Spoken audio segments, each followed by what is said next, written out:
والآن نبدأ جلسة العمل الثانية تحت عنوان الرهانات التربوية ما بعد كوفيد-19 وانعكاساتها على مجالات التربية بصفة خاصة.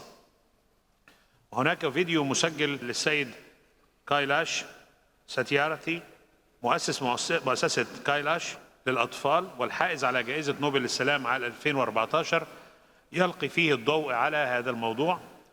والسيد ستايراث ناشط حقوقي في مجال حقوق الأطفال ضد العمالة منذ عام 1990 وأنشأ هذه المؤسسة سنة 1980 التي ركزت على محاربة عمالة الأطفال والقُصّر والمطالبة بحقهم في التعليم.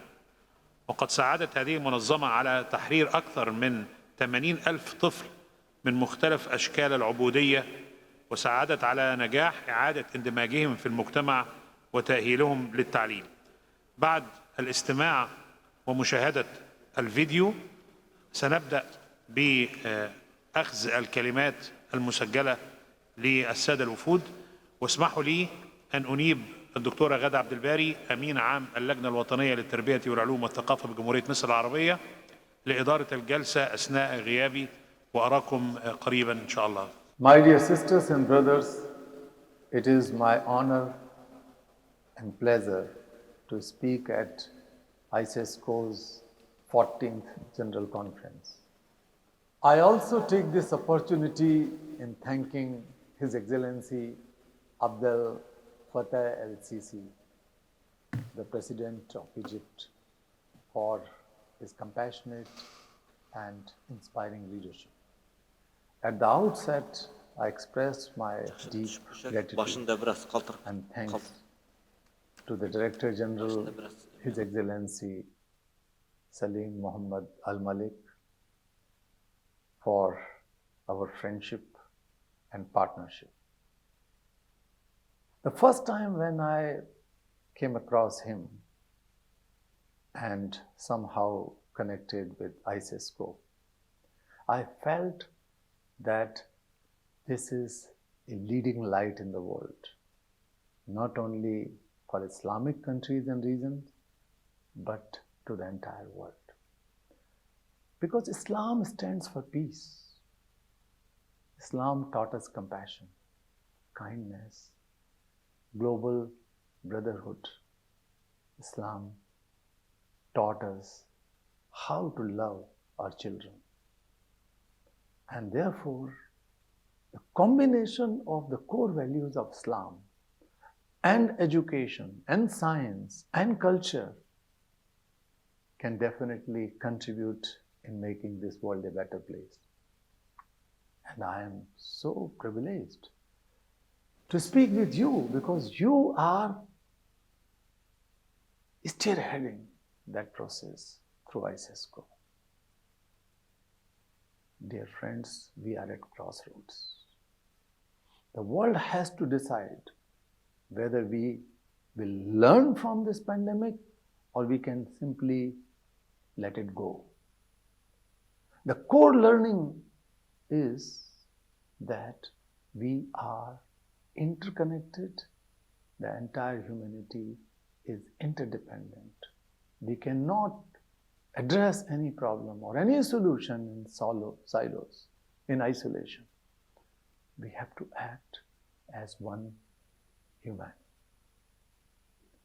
This is not simply message, this is the learning and this is the challenge we have to accept now.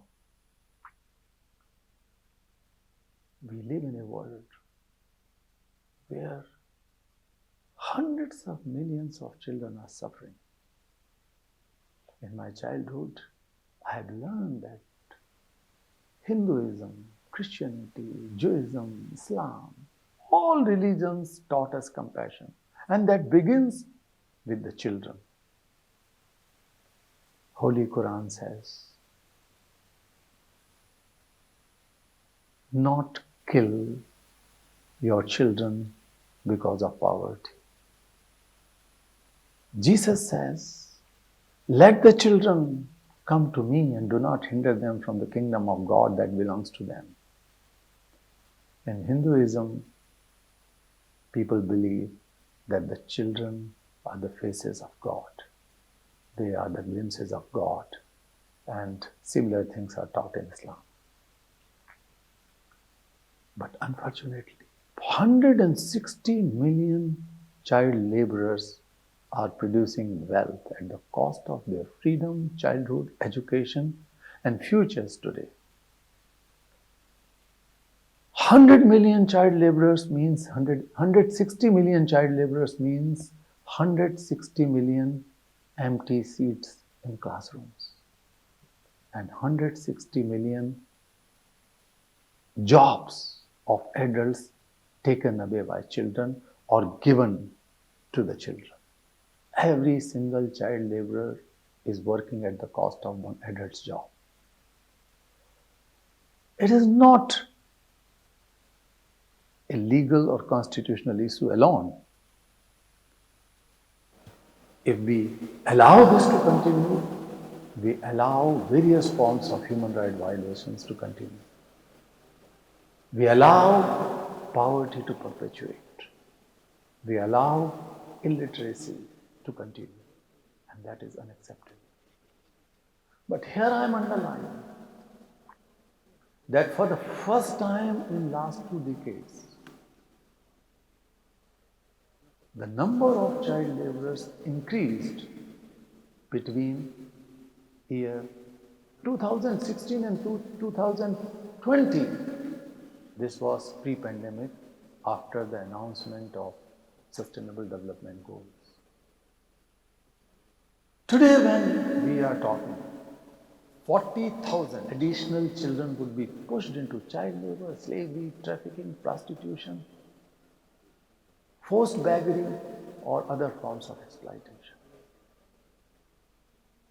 Whose children are they? The children whom I met in Ghana and Ivory Coast, those who were wounded and injured while working in cocoa bean farms, cocoa farms, which is the core ingredients of chocolate.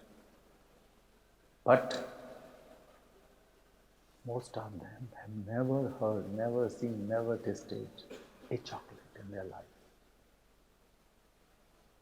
I have met young girls and boys, 6, 7, 8-year-old girls in Pakistan and in India, who were stitching footballs, but they had no dream to play with a proper football. They were enslaved, bonded laborers.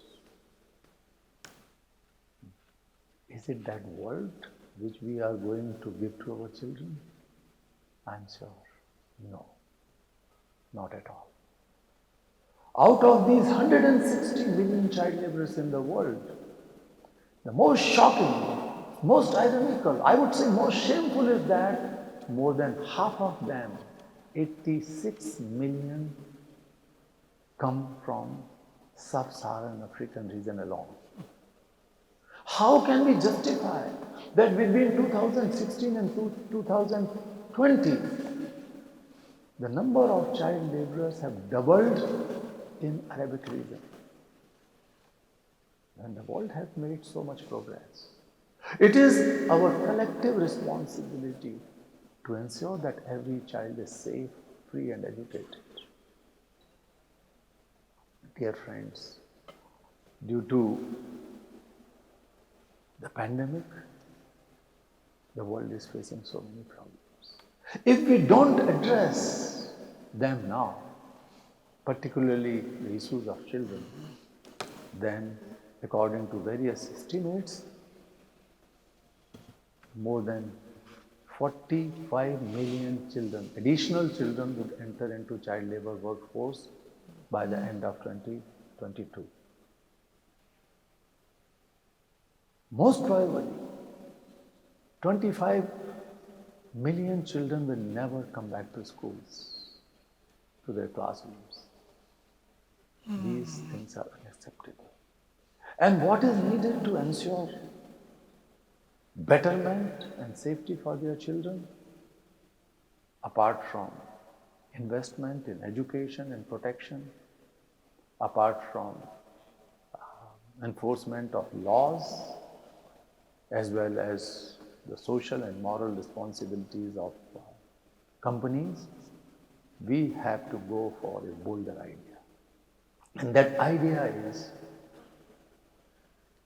a global child or global social protection fund that should have a strong component of direct and swift benefits for our children. How much is needed for that? Only $53 billion can ensure social protection for every child and every pregnant woman in all low-income countries. So it's not a big deal. We have to be compassionate for our children and those marginalized, left out, women and men in the world. I would also like to underline here an important aspect. Pandemic has exacerbated and exposed the ongoing injustices and inequalities in the world. And one reflection is vaccine apartheid. Is it not a shameful situation that at least 1 out of 2 people in the wealthier countries have been vaccinated fully, or at least 1 vaccine? But in case of low-income countries, 1 person out of 12 was vaccinated so far. This is a different manifestation of discrimination and inequality and injustice. We have to collectively demand that it must go, and there should be justice and equality in vaccination across the world, as vaccines is a public good for everyone, universal public good. I recall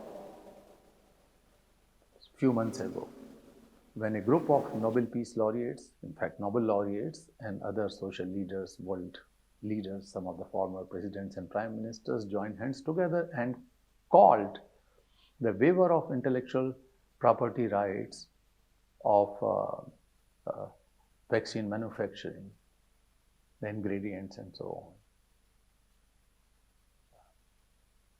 US President Biden has agreed to waive it off. So it is possible.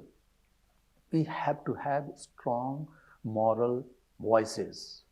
These voices should come from the people like you, and especially from the young people, because no voice can be more powerful, more stronger than the voices of young people. More genuine voice come from the survivors themselves, survivors of these injustices. So I call upon the young people to stand up for vaccine justice as well as social protection for all people, marginalized people, particularly for children.